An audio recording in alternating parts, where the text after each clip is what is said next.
more importantly, things happen. Like, it was out of my control. It was out of anybody's control. But I was just happy that my teammate was able to do it for me. Take me through that day you were stuck in Atlanta, it looks like? Man, that's a long time. That was a long time. But ultimately, things happen that we can't control. And we tried, we tried to get me out of there, and it just didn't happen. You've done Olympic breaks before. What does it take for a team to come out of it stronger, still continuing to play the way they were going to do? I think the Olympic break definitely does help for teams that haven't been together for a long time like us. So to be able to get these practices and get like some real runs in and really hit it hard and have days off, I think it's super important. Caitlin told us she won a home run derby. Yeah. You guys have done a lot of activities like that. What can those kind of things do for you? That's team bonding. That kind of, have the fun in it at the same time, and then also kind of like take the load off the basketball and just doing something differently, but also still getting something out of it. That's fun. I've heard a lot about chemistry with this team. Where have you seen that kind of most pay off, going back into that team bonding and how it's evolved from April to now? Well, we've been on the road with each other from the start of the season, game after game. So we've been around each other for the longest when it comes to that, consistent. So I think it came from that, just being on planes, being on bus rides. We kind of just find ways to kind of just bond. Some good momentum at the end of the July run coming into this. What do you kind of most have to go back when you get back to next Friday? You guys want to pick it up where you got to? People want to notice. They can see how good we are, and I think we just have to stay consistent in what we do good. And we can't worry about what teams, want to do to us. We just have to stick to the plan that, that we've been doing the things that we've been doing good, and then also tighten up the stuff that we haven't been doing good. Erica, back to the All-Stars. It felt like you tried to call in all favors. You tried to get private jets. Like, what was the panic level, or what was the chaos as you tried to figure something out to get there? It wasn't really a panic. It was more so like heartbreaking because I really wanted to do it. So when I got the call maybe 2 days before. So when I got the call, I was just like, oh yeah, this is what I'm ready for. And then to not be able to go, that's the heartbreaking part. But at the same time, like, I understand things happen in the world. So I wasn't too mad. I wasn't mad at anybody. I was more so heartbroken that I just couldn't be there. And then Kelsey was the obvious selection. That fixed my heartbreak. Can you share if she won?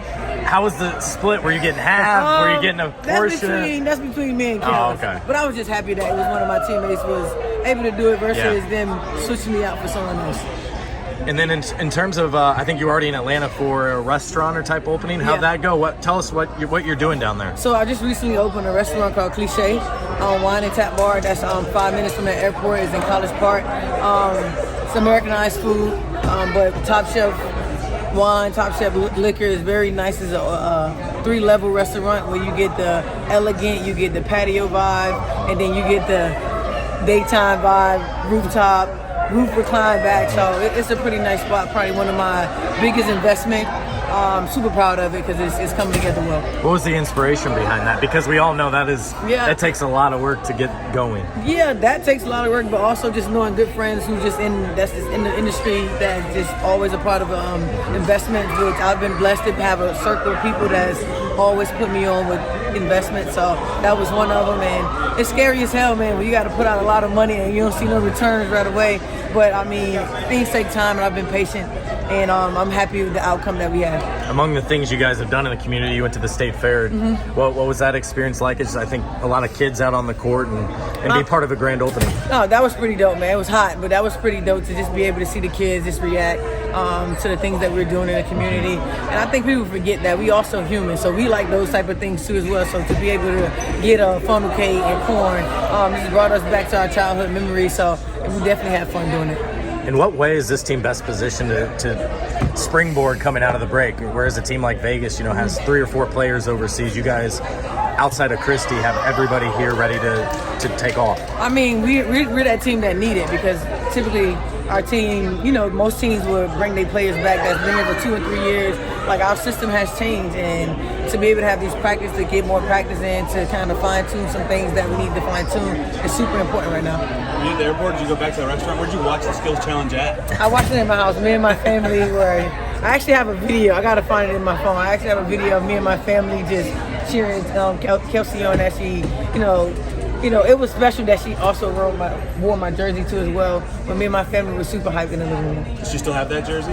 No, I think she got to give it back. What have these practices meant for this team? You guys had such a big time off to get back and get together. Oh, it's been huge for us. You know, it's time to work on us. You get to work on all the small things defensively, offensive rebounds. You know, our main focus right now is defense, so we know our offense will come, so that's our biggest focus right now. What have you prioritized in these couple of weeks that you've had off?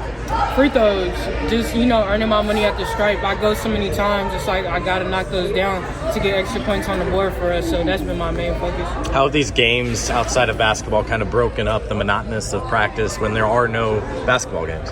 Oh, they've been good. You know, it just lets you, you know, relax a little bit, not be so stressed out during, you know, the season. So I think it's fun for us. We've heard a lot about chemistry with this team and how you've been building that. Where are you seeing that most on the court as you've gotten into August here versus maybe the start of the season?